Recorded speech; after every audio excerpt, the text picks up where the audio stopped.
Thank you so much for that introduction. And what an honor it is to be here at a time when we're really trying to understand how we can best support democracy worldwide. So I'm very grateful to IDEA for inviting me, because I think that this is the moment where we need to collectively defend democracy.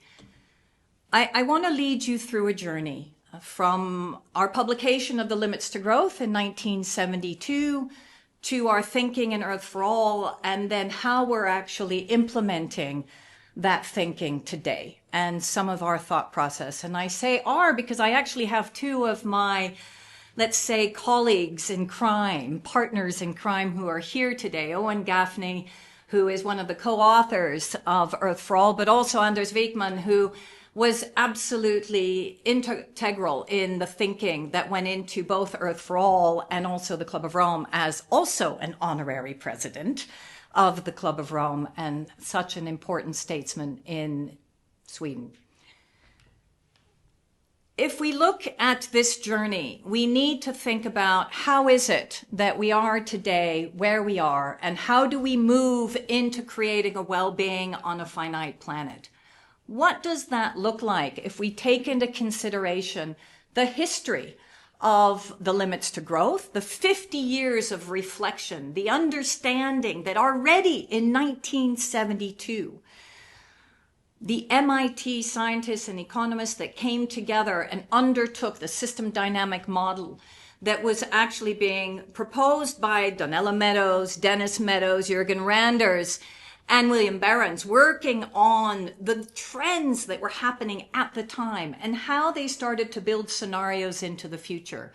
And understanding that from 1972, if we continue to look at industrial output, we would start hitting the boundaries, the planetary boundaries that Johan Rockström talks about now today. That we would start to see that growth of population have such an impact in terms of the demand and the consumption of natural resources, and also a deep impact on the different types of productions that we would see, whether it be energy production or whether it be food production. And you can see that if we look at today, or 2025, although this was actually produced for 2024, you can see that already in 2024, some of those key impacts, those key tipping points would come together. Now, fast forward 50 years later, what we wanted to do with Earth for All was start to understand, taking the context of the limits to growth, what that means in the 21st century. Understanding that we actually were in the midst of the predictive tipping points that we see in those different scenarios of the limits to growth. Understanding that we'd lost 50 years. And that also there was the time and the possibility to change course, but that if we were going to do so, we were going to have to put forward some key pathways of change in order to enable us to do so. And what would that look like within a 21st century context?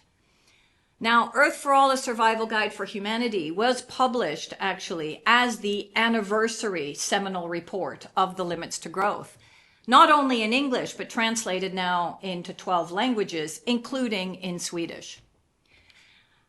And what it shows is that it builds on the fact that those predictions in the limits to growth became a reality. That if you actually look at where we were in 1972 and all of the Earth systems trends and also the socioeconomic trends that we were going to continue, and we did, hit our continuous growth of carbon dioxide alongside population growth, but also NOx, also the relationship with GDP. And although real GDP growth continued to grow, we're now saying that actually real GDP growth is decreasing, not increasing. And that is because of those Earth system trends and socioeconomic trends that we are starting to see are having a real impact. And this is based on a series of what I call elephants in the room, because it's not only the fact that we've had deep impacts on an Earth system level and on a socioeconomic level, But we're also seeing the interrelationship between the wealthiest having the greatest impact on the planet. The fact that the share of global population by income, the top 1% or 10% within that share of population, is actually having the greatest amount of consumption-based CO2. And so the link between the wealthiest and actually the impact on our planetary boundaries is fundamental. But also the fact that then those that are the most vulnerable, the poorest in our society, are the ones that are having the greatest negative impact coming from climate change. So we must address consumption. This was one of the key messages in 1972, and yet a message that did not resonate during Reaganomics, during Thatcher, and all of the other neoliberal economies, and in particular leaderships that continued during the time until today. The other elephant in the room with regard to the rich is that actually the poorest 50% take less than the 15% in total earnings. So we're starting to see that within country wealth distribution has recently been moving in the wrong way. So what we're seeing is not only are the wealthiest having the greatest impact in terms of climate and also in terms of environmental impacts, but also we're seeing that the wealthiest are the ones that are holding on to the wealth, and inequality is growing at the same time. And so you can see in terms of the graph here that we are not enabling greater wealth distribution, not only, as we often say, between the global south and the global north, but also within the global north. Inequality and poverty has increased in the West. It has increased in the United States. It has increased in Europe. And it is also increased between the North and the South. But here's another elephant in the room, is that if we continue to only push productivity and GDP growth, as we have seen up until now, we will see a growing cost of inaction. It is what we call, of course, the fact that we have not taken into consideration either social or environmental externalities. But in particular, what we're seeing now is that even in terms of climate change and temperature increases, we can see now that at a 1.5 degree of global warming, and some of you may know that this year we have pretty much had an average of about 1.5 degrees, we will lose upwards of 3% of GDP. So no matter what we do, our GDP will get impacted by the fact that actually at 1.5 degrees, we are having direct impact on our soil impact with regard to food production. We're having direct impact on our economies, whether it be through weather events or whether it be through loss of potential of production because of climate impacts. In addition to that, we know that if we move towards a 3-degree world, we could have upwards of 10 to 12% of GDP loss. So with that elephant in the room comes a question. Why do we continue to depend on GDP? We know that the continuous impact of climate change, which is driven by overproduction, which is driven by natural resource loss, that actually will continue to drive a loss of GDP. Hence, we need to think through the types of models, economic models, that we are actually promoting today, shifting from a neoliberal consumption-based economic model, which was already put forward in the Limits to Growth as a model which would create these tipping points, into a model which enhances well-being. Because here is the last key elephant in the room. We have been sold a lie. Over the last 50 years, we have been told through neoliberal economic thought that actually trickle down will work. That actually wealth distribution will happen automatically when people and economies get wealthier. That actually we will have GDP growth, and therefore that will enable our people to live better lives and livelihoods. But what we've seen through our analysis, through the Earth for All system dynamic model, which I'm going to lead you through, is that global well-being is declining. That with GDP growth plus population growth plus climate change, we are actually moving into negative well-being and high social tension. And take into consideration these two elements as being absolutely essential to enable thriving democracies. Because we know that when we lose global well-being, we know that when we have higher social tension, we know that we can shift much more into autocracies. And we're seeing this development in many countries. Hello. Now, importantly, this is also coming out of new surveys that we have undertaken across the G20 countries, and which I will also lead you through, where we have stress tested this thinking. And we have seen that actually citizens, and 69% of G20 citizens, want a well-being economy. They're not happy with the current neoliberal model. And you can see it in our assessment, which is very clear that therefore we need to try to find a balance between average well-being growing up and social tension going down. That is why our assessment, as we shifted from the limits to gross thinking into our new analysis around creating an Earth for all, was very much anchored in shifting beyond GDP. Because that shift beyond GDP is very much anchored in 5 key principles.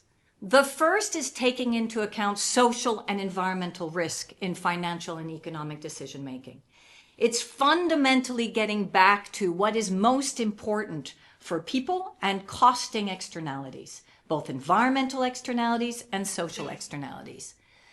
The second is to correct the inequity between high and low income countries, to ensure that actually we move away from this international finance and trade system, which is actually enhancing that inequity, and move into a system which starts to enable the global south to actually thrive, not just survive, taking into consideration trade deficits, taking into consideration debt cancellation. But it also means that we have to have a very different type of perspective of public goods to socialize the rewards of environmental and social commons, and then to increase the agency of women and workers to drive the direction of the economy, something that we actually saw during COVID, that transformation during COVID where we saw social workers as a fundamental part of our economy, or the fact that in Africa, for example, most of the farmers are actually women, but they're not included into the economy. It's still a parallel economy. Or how can we ensure that we have more women enabled by getting the education that they deserve, which then enables them to make decisions around how they actually integrate into the economy. And then the last key point, as I indicated, which was that elephant in the room of we know that we will, no matter what now, as we already are at 1.5, lose GDP growth. Hence, we need to buffer our GDP with new indicators that take into consideration nature, environment, and social well-being. There are a variety of different types of economies that are looking, or economic models, that are looking at these 5 core aspects of the economy. The well-being economic model, which is the one that we very much tried to integrate into our thinking of Earth for All. But also, if you look at Mariana Mazzucato's work, very much focused on mission economies that are driving a move towards environmental and social economic well-being. Or green growth, or post-growth, donut economics, which has been put forward by Kate Rayworth and is being adopted and adapted to local communities. and the discussion around beyond GDP. Beyond GDP, which is now actually, even at the UN level, being part of a new high-level group of experts who are thinking through what are these new indicators. All of these have very different facets of what I'm speaking about. And I think the beauty of the work that we tried to undertake in Earth for All was coming together in an understanding that it is a variety of different types of economies, as long as they take into consideration these 5 core principles, are fundamental in terms of moving us forward from the current neoliberal economic way of life. A neoliberal economic way of life which actually has created the climate change aspects that we're seeing in our everyday life, that has created all of the different impacts that we're seeing today, and also that has created greater inequality and greater poverty. So we have shifted from the limits to growth in 1972, but anchored that thinking into the 21st century by building in an understanding of the planetary boundaries and trying to fit within that operating space of addressing social and environmental equity at the same time. We produced Earth for All in 2022. It was a publication, but it was meant from the outset to be more than just a publication.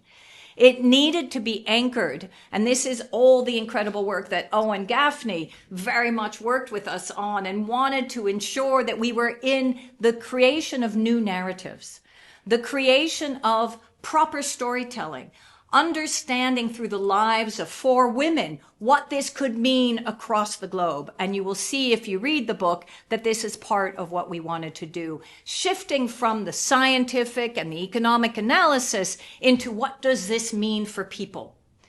But it was also very important for us to then anchor it into the SDGs, to understand what are the links then with what the international community is thinking, and also in particular those countries that have anchored their policy into the Sustainable Development Goals, and to link our scenarios and our thinking to what that would mean if we applied the SDGs. A systems change agenda for well-being within the planetary boundaries is the final thinking that came out of all of this analysis, bringing together transformational economics for well-being with global and regional system modeling. We did this collectively, working together, the Club of Rome, the Norwegian Business School, the Stockholm Resilience Center, and the Potsdam Institute.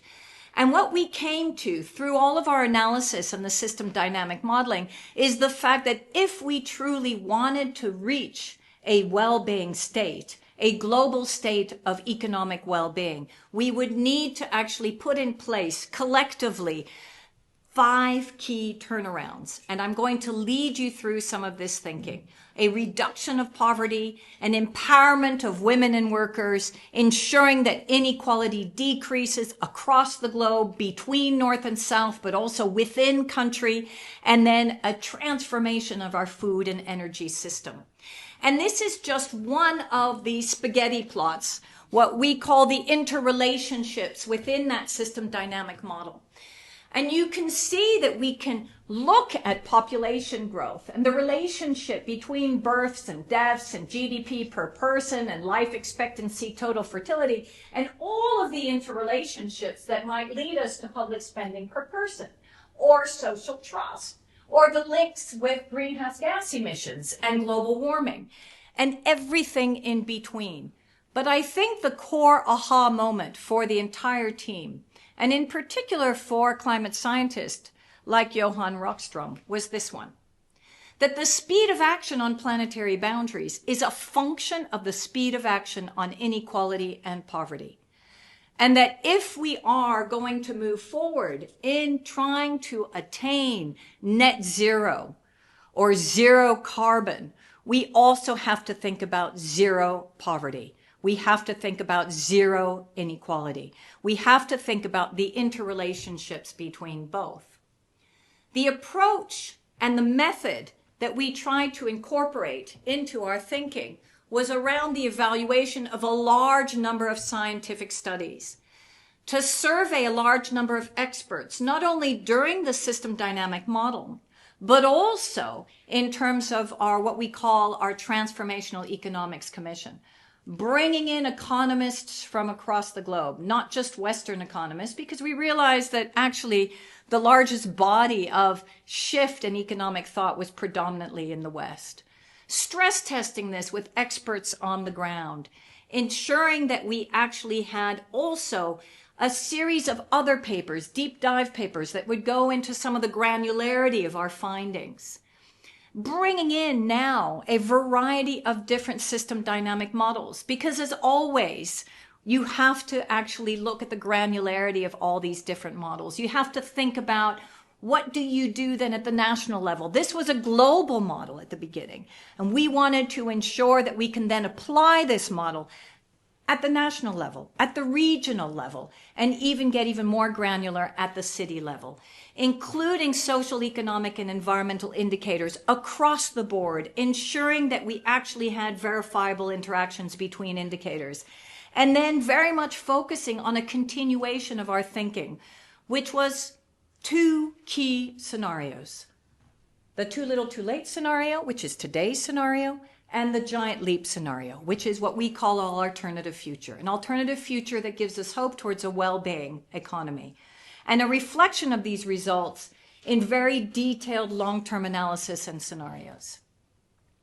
When we look at these two scenarios, very important point to take into account, that actually the loss, potential loss in GDP, or the potential cost of GDP, would be about 2 to 4%. So 2 to 4% of global income would be needed to invest in a better future, in that giant leap scenario. A scenario where societies are more resilient, where extreme weather events are decreasing, and where we're actually not getting into a total toppling of our economies. This builds resilience in our economies, just 2 to 4%. This is about the amount. Actually, I would even say it's less than what we are spending on defense. But obviously, that is another conversation that we might want to have during the panel.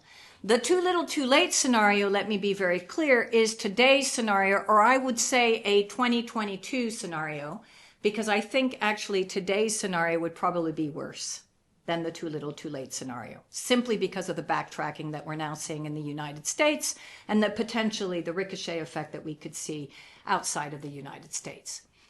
If we look at the adoption, that was already in there. If we look at those 5 key turnarounds in detail, which then enable us to get to that well-being economy, what we wanted to do was unpack each of these turnarounds with some core policy proposals.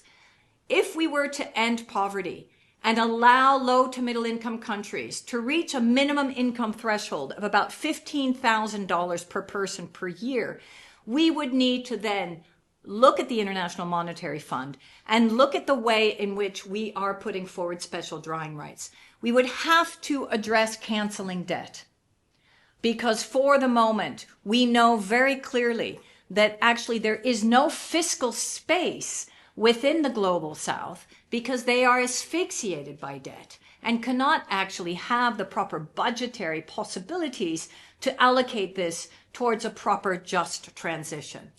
That we would need to work in terms of south to south trade, but also north and south trade in terms of removing obstacles to technology transfer, intellectual property constraints, etc. On addressing inequality, this would mean that the wealthiest 10% would take no more than 40% of national incomes. Because what we noticed was actually that 10% currently takes up to 60 to 80% of national incomes, depending on which country we're speaking about. And that this very much would entail taxing the wealthiest. Some of you may be familiar with the work that we've been doing with the Patriotic Millionaires and Oxfam. A great deal of push now also at the OECD level and the G20 level. Very clear that what we came out with in 2022 is now part of the discourse of the necessity of creating greater budgets for ensuring that we reduce inequality through the taxation of the super rich. but also legislating and strengthening workers' rights in order to enable the deeper transformation and the link between workers and the economy, as today we are in an over-financialized economy, an economy which is predominantly dominated by shareholder value rather than by labor and workers. And then introducing citizen funds to give all citizens their fair share of a national income, wealth, and the global commons through a fee and dividend scheme. In terms of accelerating gender equality, to improve well-being and to really ensure that we stabilize population growth, this means providing access to education for all girls and women, achieving gender equity in jobs and leadership, and providing adequate pensions. So this is not just about having a quota. This is about ensuring that girls and women are part of the economy and are properly given access to education across the globe. We would need to transform the food system and transform the energy system. And again, when you look at these, this is not brain science. Most of us have been saying very similar types of policy action is necessary. But what's important here is that while we look at a regenerative food system and providing healthy diets for people, while we look at a carbon law pathway where we're actually reducing greenhouse gases by 50% every decade, we are taking into consideration the empowerment of women, inequality, and poverty. That is the difference with regard to the scenarios that we are trying to show within Earth for All. And then what happens? The proof is in the pudding. A world with less inequality is clearly apparent with the giant leap scenario. The giant leap scenario that takes into consideration those 5 core turnarounds and the policy proposals that I've shown just now. It means that actually, if you look at our Earth for All Inequality Index, that already if we start to apply those 5 key turnarounds, in 2040, we're seeing a net difference in terms of inequality between the giant leap and the too little too late scenario. It also means in terms of global poverty that actually we're seeing a net difference already starting in 2030 and then in 2040 about the same proportion of 1/4 of a reduction in poverty as we also see in inequality. So this is quite fast. These turnarounds, if we put them together, if we put in place these policy recommendations, already start to see an acceleration in human development in low-income countries. Because we're also reforming the system, not only in terms of our domestic tax laws, but we're also working at the international level through the international financial and the trade system. And I think what's fundamental here is that people understand that critical feedback loop. That critical feedback loop between the action on the planetary boundaries being a function of action on inequality and poverty. The critical feedback loop, which most of us have seen unfold in front of our eyes, whether it be in terms of the US elections or whether it be here in terms of the farmers' riots, in terms of the pushback that we have received at many different levels across our countries as we were moving into the European elections. The fact that people are angry, that the level of social tension has increased because the quality of life of most people, the majority, has gone down. That we have not taken into consideration that because of our over-financialized economy, people's lives and livelihoods are not being serviced. And that plus the compound effect of the pandemic, the compound effect of climate change, has made people's lives and also their anxiety go up. So we need to take into consideration social trust. If we look now at democracy, at the principles of democracy, at upholding democracy, we need to take into consideration what people are feeling and how they're starting to push back against what we would think would be democratic principles in some ways, and electing governments that are actually bringing in principles of fear, principles of loss, principles of increased anxiety.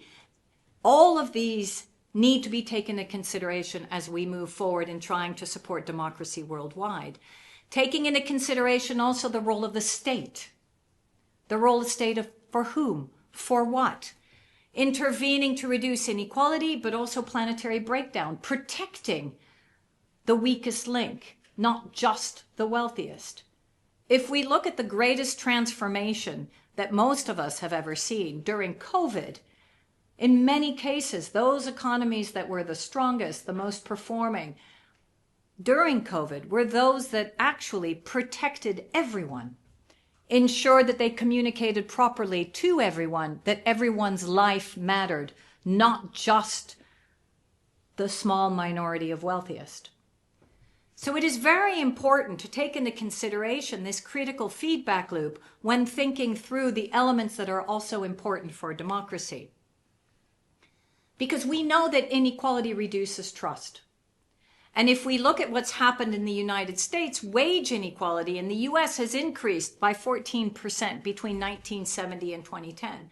But since 1978, and I use this statistic all the time because I'm gobsmacked, the fact that US CEO salaries have increased by 1,460% since 1978. Employee salaries only by 18%. And this is starting to encroach on other parts of the world as there is a competition between CEO packages. Well, as we look at the earnings in the hands of just a few, we can see that US citizens, their level of trust has decreased. And in particular, interestingly enough, their level of trust has decreased in terms of government as well as business. So gone is the economy where most people think we have one around organization, around production, consumption, and exchange. It's very clear that we have an overly monetized economy, a transactional economy, where money is made on money and the shifting value of various assets from stocks and bonds to real estate, to intellectual property, and to crypto. I mean, we're now hearing that actually the US dollar could collapse because of new cryptocurrencies that are being introduced by our own US president. That manipulation of these financial assets now dominates economic decision-making across the globe. That is what we state in Earth for All. And we talk about the fact that we need to redraw the game board. We need to get away from this over-financialized economy, from this over-monetized economy, transactional economy, by starting to look at the possibility of setting up citizen funds, by ensuring that we actually tax wealth, that we reallocate government measures. We get rid of the perversities in our market. We are subsidizing fossil energy. We are subsidizing industrial agriculture. We are subsidizing everything which is actually currently detrimental to our life's blood, whether it be nature or whether it be our own economies. We have to reform the international financial system, and we need to address new progress indicators in the context of well-being economies. This is an interesting point where we now see that the work that we have done on ensuring that we have new indicators and we move beyond GDP is actually growing also in terms of the way in which the European Commission and institutions are looking at the economy and new indicators. The way in which the UN has integrated new indicators into their thinking with regard to setting up a new expert group. And the way in which we see the new economies across the globe, what we call the well-being economies, that actually have gone beyond GDP and put in place indicators which are environmentally focused and socially focused alongside a buffer of GDP growth. What we've been able to do through this thinking is reduce emissions with our giant leap. And we've been able, by looking at some of this shift from rentierism into showing that we actually can achieve well-being for all within the giant leap, that this will also reduce social tension. By putting in place those 5 key turnarounds and ensuring that we have that core feedback loop. What's important is the core theory of change here. The fact that we can influence a significant number of governments by having the right key conversations. What we wanted to do was to work with specific multilaterals to ensure that we change the narrative, that we embark on a new type of storytelling, policy, media, and public debate, that we deliver national engagement strategies by using our Earth for All modeling. We have done that now in Germany, in Austria, in Kenya. We're looking at Australia and Brazil in terms of introducing new national programs that are built on Earth for All thinking. But that all of this is anchored in scientific evidence, modeling, and simulator work. This is important at a time when we know that science-based decision-making is getting a great deal of pushback. That we're also trying to instigate a global conversation and open up a public campaign. Through our work, we have built a movement, and we're trying to work with a series of different partners all over the globe, in ensuring that actually Earth for All is not just a book, but is translated into new school programs, is translated into discussions in book clubs, is translated into potential citizen assemblies, and also is translated into policy at different levels from international all the way down to local.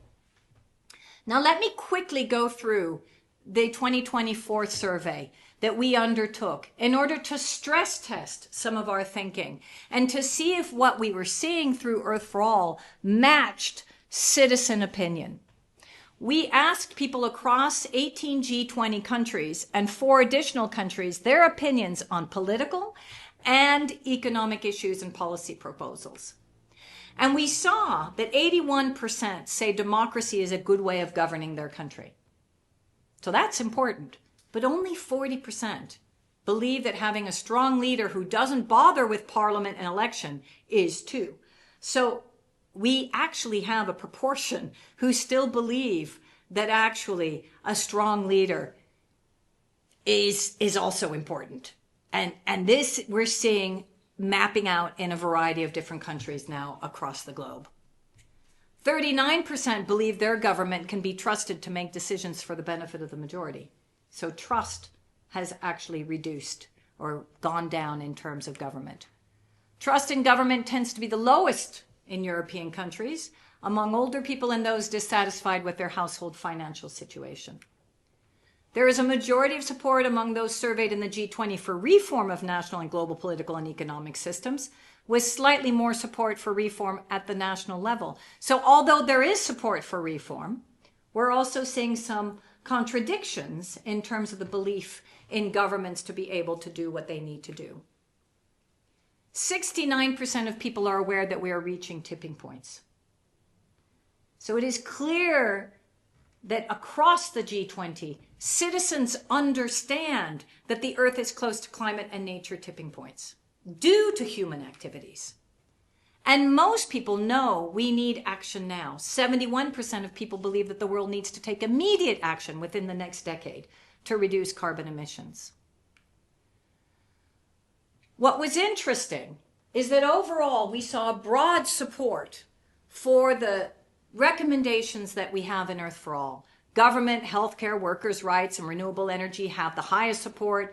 There is a majority support among those surveyed in the G20 for reform of national and global political and economic systems because of that distrust, because of that growing social tension and people starting to wonder whether their governments are truly servicing their needs.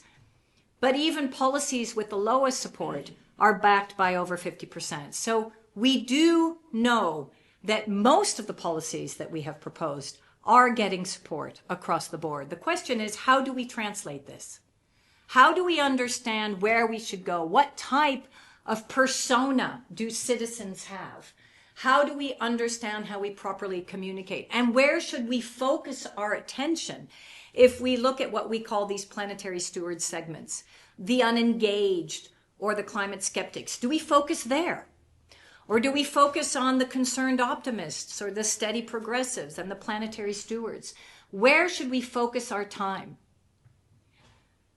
because we know that we've reached a social tipping point, and where more people care for and want action to protect the planet than those who do not. So 61% of all of these different types of personas want to act now. And so again, the question is, where do we focus our time? Do we focus our time on the unengaged and the climate skeptics, or do we focus our time on that 61%? Let's finish with this. 62% feel optimistic about their future, but only 44% feel the same about their country and 38% about the world. So many different data points coming from citizens across the globe. A broad support for the policies that we're bringing forward, a broad support for change, a broad support for the future and thinking about the future, and yet so much anxiety that is there as well, not knowing what the country and also the world will actually do in this very difficult time. Ladies and gentlemen, it is a difficult time. It's a complex time, and I'm hoping that the panel will unpack some of this discussion even further, because what we're seeing is that, and this is why I'd like to end with this is the decisive decade. And actually here in Europe, we know that the next von der Leyen Commission is going to be the next 5 years of this decade. We're hopeful that she will leave a legacy that is a positive legacy in the same way she tried in her last 5 years. It is important to remember, exactly as Donella Meadows, one of the authors of The Limits to Growth, said, that there is too much bad news to justify complacency, but there's too much good news to justify despair. We have made a great deal of stride in the area of shifting decarbonization, moving net zero forward. All the bad news that we hear today is trying to convince us that actually we should move backwards. And yet we know that if we look at the shift across Europe in particular, we have been able to make huge stride in moving forward. Now, how do we continue to convince the broader base of citizens and bring more citizens on an Earth for All journey? That is the key question that we're all faced with today. That is what myself and my colleagues will continue to try to work with a variety of different governments, citizen groups, industries, to move into a dimension of we can continue to shift the bar, to revamp our economies, and to actually bring an Earth for All for people, planet, and prosperity. Thank you very much.